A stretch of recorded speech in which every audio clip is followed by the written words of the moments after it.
The first 60 minutes after you open your eyes are not neutral. They are a hormonal decision point, and your body is going to decide with or without your permission whether today is a fat-burning day or a fat-storing one. Not your workout later, not the salad you eat for lunch, the 60 minutes right now. And most people spend it doing the exact 7 things that push the decision in the wrong direction. Here's what makes this personal instead of just interesting. The fat sitting around your organs, your visceral fat, the kind that pushes your waistline out, is not the same tissue as the fat on your arms or your thighs. It behaves differently. Researchers have found that visceral fat carries a meaningfully higher density of cortisol-receiving machinery than fat found elsewhere in the body, along with more blood flow feeding it. That means when cortisol is circulating, visceral fat listens harder than almost any other tissue you have. It is, biologically speaking, built to answer to stress. And your body produces its single biggest cortisol surge of the entire day in exactly the window most people ignore. It's called the cortisol awakening response, and it's been measured in laboratories for decades. Within 30 to 45 minutes of waking, cortisol can rise anywhere from around 40 to over 70% above your baseline. This isn't a malfunction. It evolved to prepare you for the demands of the day ahead. But here's the part that changes everything.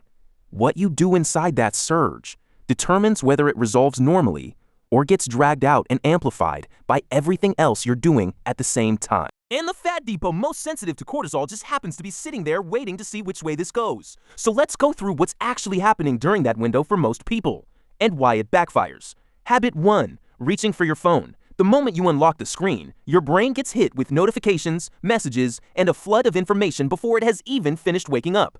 That's stress signaling stacked directly on top of a hormone surge that was already peaking. You're not easing into the day. You're adding fuel to a fire that was already lit. Habit 2. Coffee before water. You've gone 6 to 8 hours without a single sip of fluid. Caffeine on a body that's already mildly dehydrated puts additional strain on your stress hormones. And dehydration itself is frequently misread by your brain as hunger. So you eat when what you actually needed was water. Habit 3. Skipping sunlight.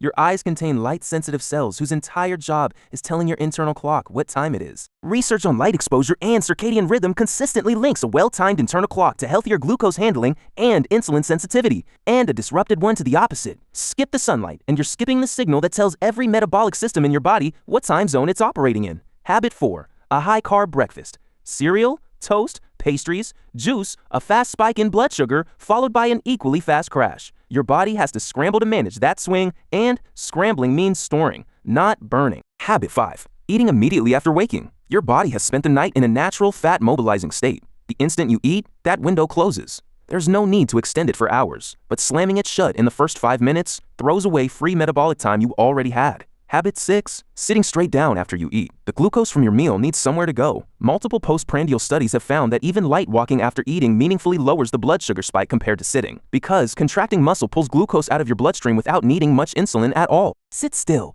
and that glucose has nowhere productive to go. Habit 7. Starting the day in survival mode. Rushing, snapping at your family, doom scrolling the news, sprinting out the door. Stack enough of these micro-stressors together, and cortisol never gets the chance to complete its natural rise and fall. It just stays up.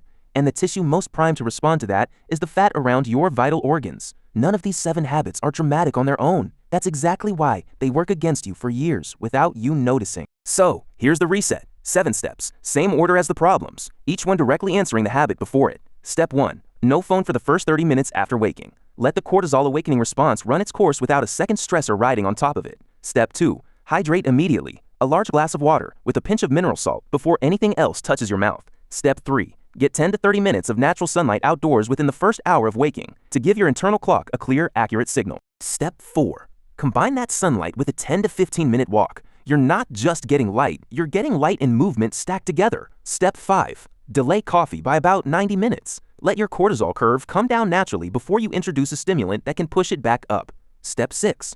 Build your first meal around at least 30 grams of protein. Protein slows digestion, blunts the blood sugar spike a high-carb breakfast would have caused, and keeps you fuller for longer. Step 7. Walk for 10 minutes after that first meal. Let your muscles clear the incoming glucose the way they're designed to. No insulin spike required. That's it. 7 small corrections mapped directly onto 7 small mistakes. All happening inside a window most people don't think about at all. Here's the uncomfortable truth underneath all of this. You were never fighting a lack of willpower at 3 in the afternoon when the cravings hit. You were fighting a decision your body made before 8 in the morning, one you didn't know you were making. Your biology isn't broken, and it isn't working against you out of spite. It's just responding exactly the way it evolved to whatever signal you hand it first. The only question is, which signal you're going to send tomorrow.